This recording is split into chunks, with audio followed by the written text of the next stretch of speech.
It must be a sin to look this good. Let's talk about it on this episode of You Can't Say That in Church.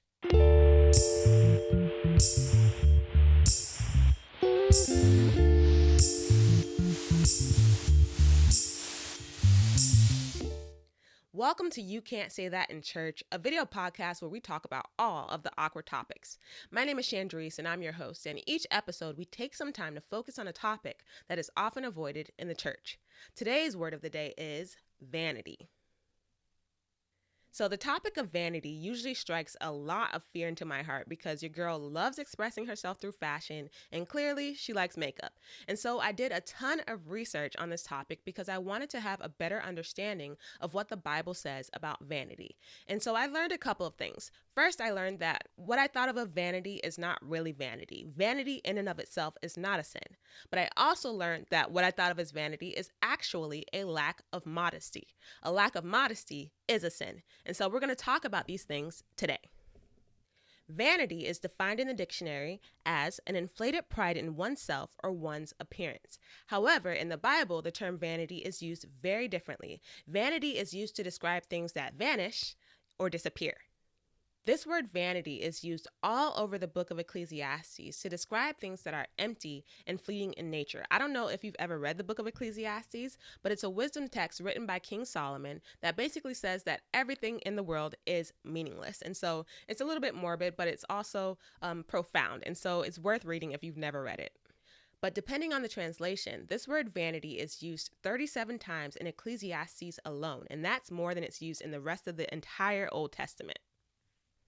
So what does Ecclesiastes say about vanity? I'm going to read to you from chapter 1, verse 2 of Ecclesiastes. It says, "Vanity of vanities, says the preacher, vanity of vanities, all is vanity." So I was not lying to you. This word is used a ton in this book.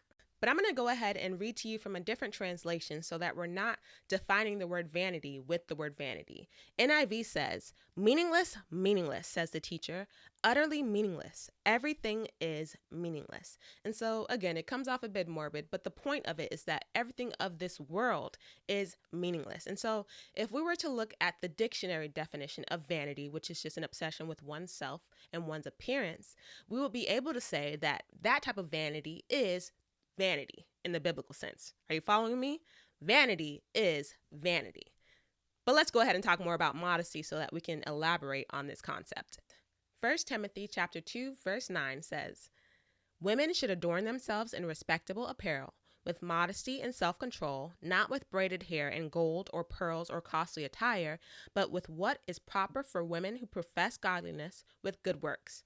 And so I definitely thought about this verse a lot as I was buying my third outfit of the month, spending money on clothing so that I could look cute. Is this a sin?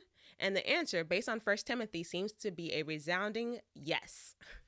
And it's not just 1 Timothy that says this, which really hurt my heart. It's mentioned all over the Bible. And so I'm going to read to you a few passages that say this. 1 Peter chapter 3, verse 3 through 4 says, "Do not let your adorning be external, the braiding of hair and the putting on of gold jewelry," I don't know what it is about braided hair, but whatever, "or the clothing you wear. But let your adorning be the hidden person of the heart with the imperishable beauty of a gentle and quiet spirit, which in God's sight is very precious." Proverbs 11:22 says, "Like a gold ring in a pig's snout is a beautiful woman without discretion." Proverbs 31:30 says, "Charm is deceitful and beauty is vain, but a woman who fears the Lord is to be praised." And so initially, when I was reading these verses, I was just like, man, am I going to have to walk around in sackcloth all the time with no makeup? I'm still single. How am I going to get a man?